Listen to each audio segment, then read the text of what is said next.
Merci beaucoup. Madame la ministre, avant d'aller dans le dossier de l'insécurité alimentaire, là, je vous écoutais tantôt, je prenais des notes très importantes, très intéressantes, soit dit en passant. Juste, vous avez parlé de coupure. Vous avez parlé de coupure tantôt du précédent gouvernement, malgré que là, on ne sait plus le précédent gouvernement, c'est-tu avec l'ancien premier ministre, au nouveau premier ministre, on est un peu ambigu là-dedans avec... je ne sais pas de qui vous parlez, là, mais juste pour des faits, là, vous avez coupé en éducation le non-renouvellement d'une aide de 400 000 à Co-Savoir, immigration, programme passif, vous avez coupé environnement, vous avez coupé télécommunications, coupure de 15 000 à la Fédération des télévisions communautaires autonomes du Québec. Alors, il y a des coupures aussi. Alors, il y a ça. Ça, c'est un commentaire. Deuxièmement, vous avez dit aussi tantôt, suite à la discussion avec le député de Tachereau, vous avez dit que vous avez doublé le financement à la mission. Si je comprends bien, c'était à 17,5 %. Maintenant, vous êtes rendu à 35 %. Je comprends pas Le financement à la mission est de l'ordre des organismes là, de 17,5 %. Quand on prend la partie là, à la mission, c'est 17,5 % des investissements que vous faites ou du financement que vous faites. Vous avez dit que vous avez doublé. Alors, la portion dans l'émission, est rendue à 35 % selon ce que vous venez de dire. OK. Bien, pour répondre à votre première petite interrogation sur la réduction, là, c'est en 2016 le Parti libéral qui a coupé de 6,1 % le financement à l'émission des organismes communautaires. Et à partir de 2018, lorsqu'on est arrivé, bien, à partir de ce moment-là, le financement à la mission a doublé. Alors, on était à 617 millions. On est à 1,2 milliard de financement à la mission aujourd'hui pour les organismes communautaires. Pourcentage maintenant. J'aimerais savoir le pourcentage. On parle en termes de sous, là, habituellement. Mais c'est 17,5. Là, vous avez dit... Un peu plus de 57 % d'augmentation du financement à la mission. Fait qu'aujourd'hui, à la mission, les groupes communautaires ont 57 % c'est ça que vous me dites? Depuis que nous sommes en poste, oui. Ah, mon Dieu. On fait signe non. OK, on va continuer. Je veux parler de l'insécurité alimentaire. Vous savez que c'est un des symptômes les plus visibles, Madame la ministre. Détérioration du pouvoir d'achat au Québec, malgré vos nombreuses annonces, là, les besoins continuent d'augmenter. Savez-vous, vous devez le savoir, là, il y a combien de demandes d'aide alimentaire par mois au Québec? Pour l'ensemble du Québec, selon Banque alimentaire Québec, là, on est à 3 millions. 3 millions. C'est bon. Il y a de demandes, en fait, et une demande, c'est un service. C'est pas une épicerie non, c'est complète, c'est clair, un service. Puis je veux pas dire qu'il n'y a pas de besoin. Les besoins sont là. On en est très conscient. Parfait. Je vais vous citer, Madame la ministre. La question alimentaire, de la sécurité alimentaire, effectivement, depuis 2022, Banque alimentaire Québec est venue cogner à la porte du gouvernement pour demander de l'aide financière pour acheter de la nourriture. Ça ne s'était jamais vu auparavant. On n'avait pas à fournir de l'argent pour acheter de la nourriture.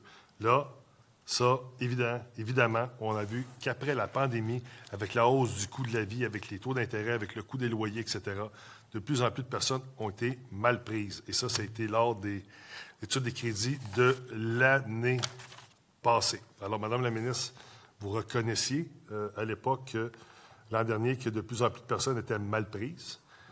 Mais qu'est-ce qui a concrètement changé là, cette année? Là? Bien, lorsqu'on a bâti le plan de lutte à la pauvreté et à l'exclusion sociale, on a mis un axe très important, et c'était la première fois que ça se faisait dans un plan gouvernemental de lutte à la pauvreté, un axe sur la sécurité alimentaire. On a ajouté 141 millions de dollars avec des mesures en travaillant avec les organismes du milieu pour faire en sorte qu'on puisse non plus agir de manière urgente, en situation d'urgence pour que les gens puissent manger, mais mettre en place des façons de faire, rapprocher la nourriture des gens, financer des organismes qui les cuisines collectives, le tablier des chefs, les petits déjeuners, les cantines pour tous et, par exemple, OLAB qui fait de l'agriculture urbaine et qui enseigne, qui montre à différents organismes et municipalités comment faire de l'agriculture urbaine, que ce soit efficace sur le terrain pour générer des fruits et légumes. Je vous cite à nouveau. On répond aux besoins de Banque alimentaire Québec depuis 2022 à 100 %. Dans le dernier budget, on a investi 80 millions, 40 millions pour des banques alimentaires du Québec, 40 millions pour d'autres organismes qui fournissent des repas dans les écoles, pour les jeunes, pour les aînés, pour faire en sorte que les gens ne soient pas délaissés. Évidemment, parce qu'on ne veut laisser personne derrière. Ça, vous avez dit ça l'année passée au crédit. Alors, si vous répondez à 100 % des besoins, pourquoi les banques alimentaires disent-elles manquer d'espace, de denrées et de capacité? On travaille en étroite collaboration avec Banque alimentaire Québec et lorsque Banque alimentaire Québec nous soumet des demandes, on y répond. On discute avec eux pour voir comment on peut faire en sorte que ce soit le mieux possible. Alors, on investit, oui, pour de l'achat de nourriture, puis je l'ai dit et je le répète, c'était jamais arrivé qu'un gouvernement ait à investir dans les banques alimentaires pour acheter de la nourriture. Ce n'était jamais arrivé.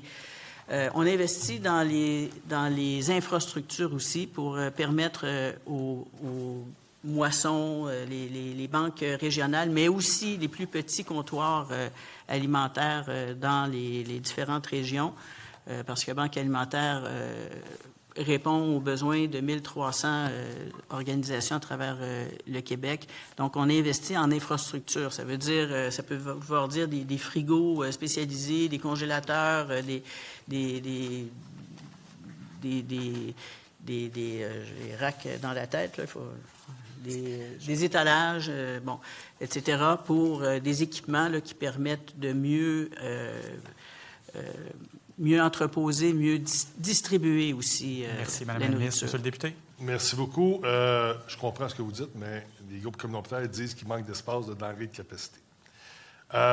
Savez-vous de combien de pourcents depuis 2019 les demandes d'aide alimentaire ont bondi?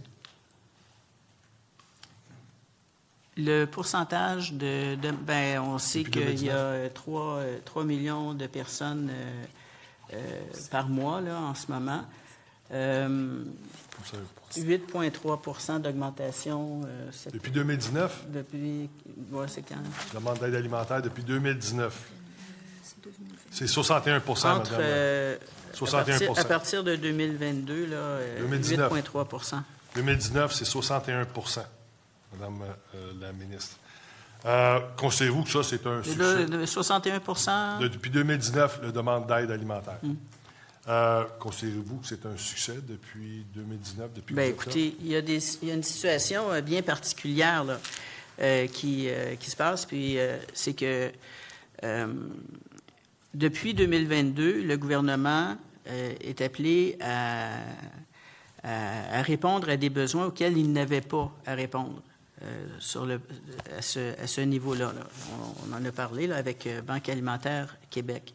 Il y a le coût de la vie qui a augmenté drastiquement suite à la pandémie, parce que la pandémie a existé, la pandémie a changé les choses. Avec la pandémie, coût de la vie très élevé, le loyer, la nourriture. Le contexte sociopolitique n'aide pas. Là. C'est difficile partout. C'est difficile au Québec aussi sur le plan économique. Alors, on met en place, et avec le plan de lutte à la pauvreté qui se veut évolutif, et pour la première fois, on a créé un plan gouvernemental évolutif. Donc, à mi-parcours, on regarde où on en est, qu'est-ce qu'on a fait, est-ce que ça a bien fonctionné, est-ce qu'il y a des choses qu'il faut modifier, est-ce qu'il faut ajuster pour la suite des choses. Alors, on se dote d'outils sur le plan gouvernemental pour répondre le mieux possible et en investissant le mieux possible aussi pour s'assurer, puis je vais le répéter, on ne veut laisser personne derrière. Merci. C'est dans notre mission. Merci, Mme la ministre. Quand on est rendu, là, ce qui est le plus essentiel pour un être humain, c'est de s'alimenter. Ça, c'est les résultats. Ce que je vous parle aujourd'hui, là, c'est le résultat. Là, vous me parlez de la pandémie, le contexte. Mais avez-vous interpellé vos autres collègues des ministères qui font en sorte qu'à un moment donné, les gens sont plus capables de se nourrir, puis que se retrouvent dans les banques alimentaires? Puis c'est pas juste les gens dans la rue qui vont dans les banques alimentaires. Aujourd'hui, il y a des personnes qui ont des jobs, il y a des familles. Puis on a changé le visage des demandes. Fait que dans le fond, c'est pas juste... Ça, c'est le résultat, là. Vous êtes à la fin de la chaîne, le résultat. Mais en même temps, vous faites quoi avec les autres ministères? Parce qu'il y a du monde qui sont plus capables de se loger. Il y a du monde qui sont plus capables de subvenir à leurs besoins. Ils sont plus capables de faire d'activités à leurs enfants parce qu'ils sont obligés de choisir pour manger. Ben, qu'est-ce que vous avez fait en équipe pour réduire les demandes alimentaires? Parce que c'est pas juste vous, là. Mais non. C'est tout le monde. Ben, je vous demande le travail que vous avez fait. Oui, je suis d'accord avec vous. C'est un travail collectif, c'est un travail gouvernemental. Je travaille avec 12 autres ministères qui sont touchés par la sécurité alimentaire. Il y a un comité interministériel qui a été mis en place pour s'assurer de la cohérence de nos actions, qu'on puisse... pour qu'il n'y ait pas de gestes qui... En fait, pour s'assurer de multiplier l'impact de ce qu'on fait. Je vous donne un exemple. Tablier des chefs, je les nomme là, parce qu'ils font quand même quelque chose d'assez intéressant et important là, auprès de nos jeunes. Là, leur montrer à cuisiner, c'était important, notamment.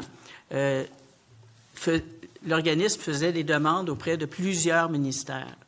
Et ça devenait complexe. C'est complexe pour les ministères, c'est complexe pour l'organisme. Et puis, s'il obtient l'argent, il faut une reddition de compte pour chacun des programmes qu'il va obtenir, etc. Alors, on a vraiment simplifié les choses en collaboration avec mes autres collègues, partenaires. Nous avons remis l'argent via mon ministère, un seul financement, une reddition de compte. Et c'est ce qu'on fait beaucoup. C'est ma façon de travailler aussi avec les organismes communautaires et avec certains regroupements. Merci, Mme la ministre. Monsieur le député. Ce qui est du jamais vu, là, c'est que 20 des demandes viennent des travailleurs. Ça, c'est du jamais vu. Je comprends les contextes, mais en même temps, c'est un tout. Ceci dit, est-ce que vous considérez que vos mesures mises en place là, fonctionnent? Bien, on travaille de manière évolutive en fonction des besoins. Qui savait qu'il y aurait une pandémie mondiale qui nous tomberait sur la tête? Qui savait que suivrait un coût de la vie, coût des loyers, coût de la nourriture Personne ne savait que ça arriverait avec cette ampleur-là. Alors, c'est pour ça qu'on a le plan de lutte à la pauvreté et à l'exclusion sociale qui est évolutif, pour se permettre de se donner l'agilité pour ajuster les interventions qu'on a à faire pour aider les gens. Et s'en servir pour qu'on puisse travailler en collaboration avec les partenaires. On a de nombreux partenaires, on travaille en collaboration. Juste un instant, la partie gouvernementale, je regarde un petit peu, là. Chuchotez moins fort, s'il vous plaît. Merci. Madame la ministre, vous pouvez poursuivre. Merci. Alors, je disais que on a le plan évolutif. Ça, c'en est un outil important qui fait qu'on est capable d'ajuster en cours de route. Et puis, je reviens avec... c'est ça, on a plusieurs outils. Là, on veut être agile, on veut fonctionner de façon à pouvoir répondre rapidement, mais efficacement. Trouvez-vous, justement, pour utiliser vos mots, là, que vous êtes très agile du fait qu'il y a près d'un étudiant sur 2 au cégep qui vivent de l'insécurité alimentaire? Trouvez-vous que vos mesures que vous mettez en place, ça fonctionne? Parce qu'encore une fois, c'est du jamais vu. Avez-vous des mesures spécifiques? Puis je suis persuadé, Mme la ministre, là, que je comprends que vous devez faire attention, là, mais vous dites il y a de quoi qui ne fonctionne pas, c'est pas normal.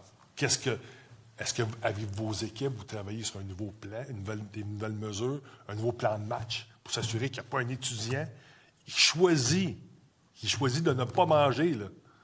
Pas manger, là. Ils sautent des repas pour être capables de Ouais. survivre. Là. Oui, oui. Puis on sait à quel point c'est important être bien nourri pour bien étudier. Puis ça commence jeune. Alors c'est pour ça qu'on travaille beaucoup avec les organismes aussi qui sont liés à la sécurité alimentaire pour s'assurer, non pas seulement de donner la nourriture, mais tu sais, c'est le principe là, de ne pas seulement donner... tu sais, il faut apprendre à pêcher, là, puis à cuisiner le poisson aussi. Et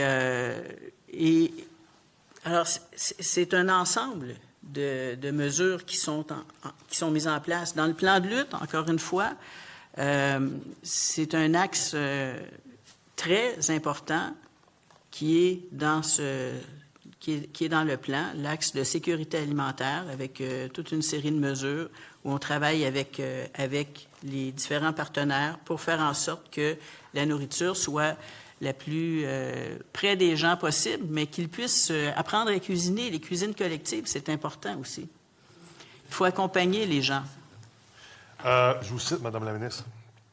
Il y a une situation qu'on suit de très, très près pour répondre aux besoins. On met en place avec les partenaires des mesures qui font en sorte qu'on a une véritable stratégie. Banque alimentaire Québec puis Aviseo prévoit que les demandes pourraient atteindre 3,9 millions par mois en 2028. Fait que dans le fond, tantôt, je vous dis, là, votre stratégie, trouvez-vous que ça fonctionne? Parce que là, évidemment, ça ne doit pas fonctionner, là, ce que vous mettez en place. Je ne parle pas juste d'argent, mais ça ne doit pas fonctionner ce que vous mettez en place si on estime qu'en 2028, il va y avoir 3,9 millions de demandes par mois. Ça n'a pas de bon sens. Puis je comprends que vous êtes outrés comme moi. De voir des chiffres semblables, bien sûr. Alors, ce qu'on fait, c'est, encore une fois, c'est de travailler avec les partenaires. Par exemple, je vous donne un exemple, là, dans l'est de Montréal. Bon, en fait, à Montréal, il y a Moisson Montréal qui distribue la nourriture, qui est dans l'ouest de l'île. Dans l'est, il y a des besoins aussi. Alors, il y a un réseau alimentaire qui s'est créé dans l'est en lien avec Moisson pour que il y a ce réseau de distribution plus près des gens, ce qui réduit le nombre de camions qui vont sur la route et dans le trafic là, qu'on peut connaître parfois. Je pense que vous savez, la 40, par exemple. On travaille avec des organismes pour mettre en place des serres qui fonctionnent à longueur d'année pour l'alimentation, pour produire des aliments frais. Merci, Madame la ministre, Monsieur le député. 20 secondes, Mme la ministre. C'est quoi votre cible de réduction de la faim là, pour le Québec? Parce que là, on voit que ça monte. Puis là, OK, fait que 100 des gens mais mangent à leur c'est un faim. travail collectif. Parce que là, les mesures en place, c'est plate à dire, mais on n'a pas les résultats, ça va de l'autre bord. Votre tableau, là, vous auriez pu montrer un tableau qui va de l'autre bord. Là.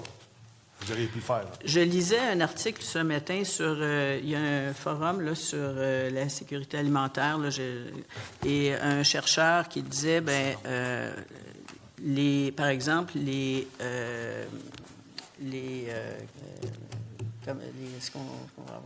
Merci, Madame la ministre. épiceries communautaires, Merci. par